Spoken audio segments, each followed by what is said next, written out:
It's been about a year since I bought the Sony A7C II, so in this video I thought I'd go through what I love most about this camera and what I also hate about this camera for using it for photography in the last year.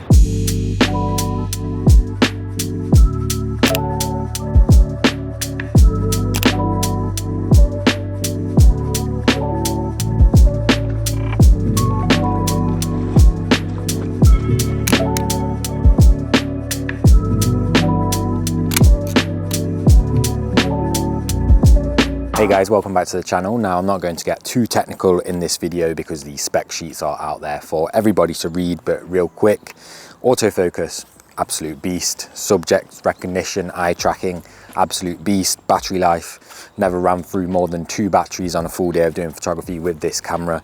And although I haven't filmed as much video as I've wanted to with this camera, what I have done has been absolutely top notch. I guess it wouldn't be a camera review by me, a camera review, if I didn't talk about the shutter sound, and this one sounds like a paintball gun, which I think sounds pretty awesome, to be honest.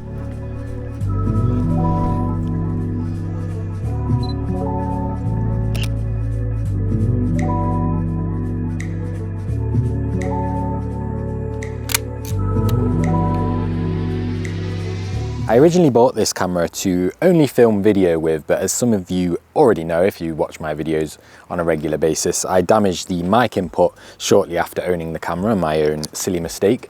But other than that, I also have been really liking just walking around with one camera and one lens, and given the compact body size, when you pair it with a small lens, it's basically the perfect duo for walking around with just one camera and one lens and taking nice photos. Anybody familiar with Sony's cameras and the Sony lineup, you'll know that the A7C II is basically the exact same camera as Sony's more expensive, bigger sibling, the A7 IV, which I also shoot with and I'm filming on right now. So that puts me in a bit of a unique position where most of the things I don't like about this camera are just simply because the A7 IV does it a little bit better.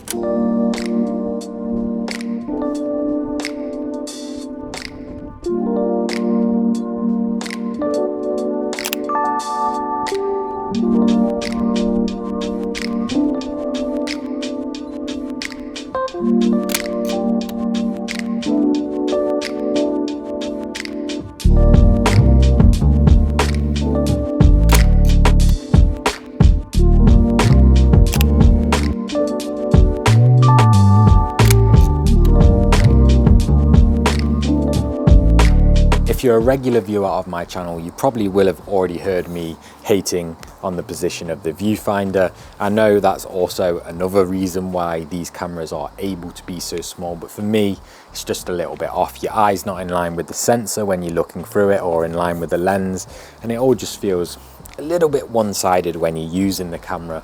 Although I guess you can look through the viewfinder and keep this eye open up here and maybe keep an eye on the line for Starbucks while you're taking a few photos, so maybe that's what you're into. Having said that though, again, if this was your first camera, or maybe you're upgrading from a camera that's already had the viewfinder on the left hand side, then you're not going to know any different. So I probably would have gone for the all black model if I was to buy this again.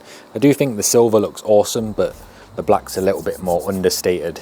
Keeps you a little bit stealth when you're out and about, doesn't scream Sony in your face as much. But then again, that could just be because I haven't got the black model and we always want what we don't have.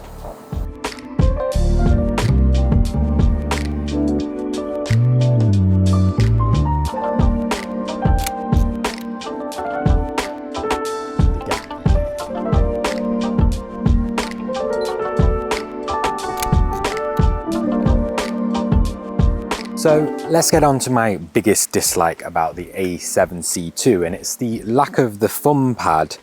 Is that what you call them? The thumb pad, here it is on the A7 IV. It's used to change your focus point around. You can change how responsive it is and how fast it moves across the screen. I cannot tell you how much I wish the A7C II had one, and I know that might seem a little bit of a silly feature to want, but there's been many times where I've been out composing a shot and I've needed to react fast, and using the normal D-pad to move your focus point around, it's just not quite as responsive. And yes, I know you can use the touchscreen to move your focus point around, I'm just not really a touchscreen guy. Sorry if you are, I guess you can ignore everything I'm saying in this video and dislike it as well. Don't do that, please. But really though, how hard would it be just to get a thumb pad there? I mean, I know they have to do stuff to warrant the difference in price between the two cameras, so I understand why it's not on there, and because the camera's more compact, it's not going to have one and so on, but I feel like it should be there. So the thing I like most about this camera, which will be a huge shock to you all, as I've already mentioned it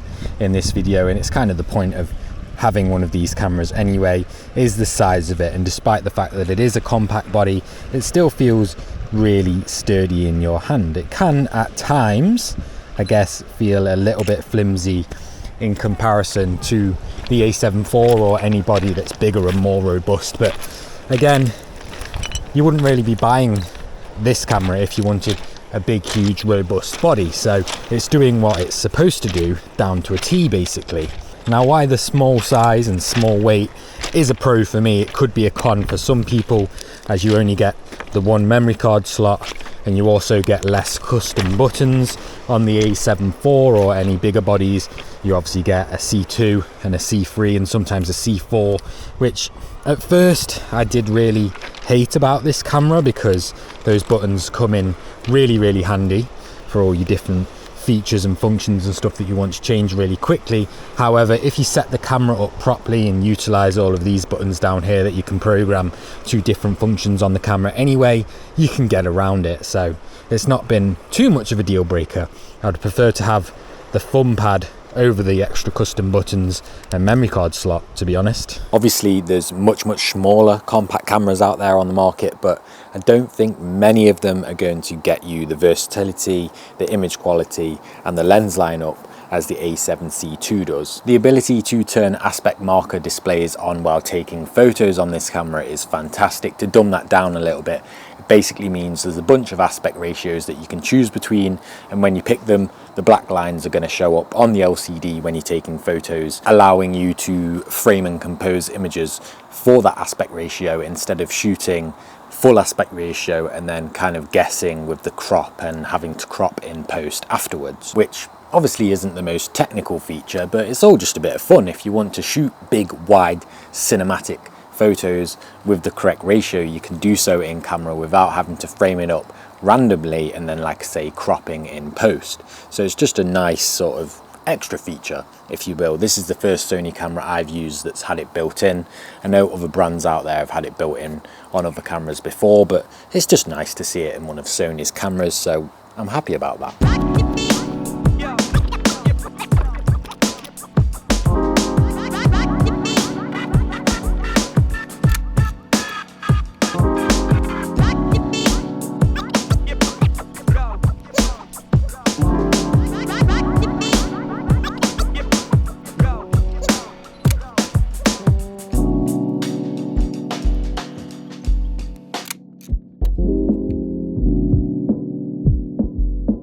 Alright, I feel like I'm probably going off track a little bit here, so let's reel it in. Who do I think would benefit most from buying this camera in the rest of 2024 and going forward in the next couple of years? Having used it myself for an entire year, would I say it suits travel-obsessed photographers looking for a minimal light carry?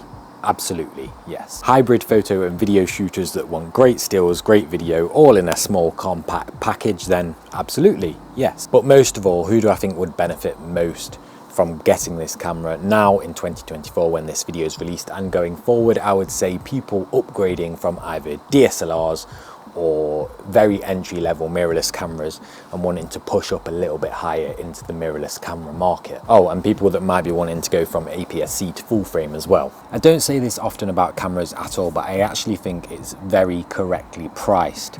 Just the correct price for the package that you get in, for the longevity that it's probably going to give you. I know it's still a lot to part with, but if you are looking to take photography the long run and you know that it's going to be a constant in your life for many years to come, then it would be money well spent at the end of the day. So having sang this camera's praises throughout this video and having used it for photo for the last year pretty much as my main camera, even though it was never supposed to be my main photo camera, I would recommend it to anybody that has fitted the boxes that I've gone through in this video. However, if I had a little bit more money to spend and I still had money left over after buying the camera body for lenses and memory cards and batteries and stuff like that, I would still get the A7 IV.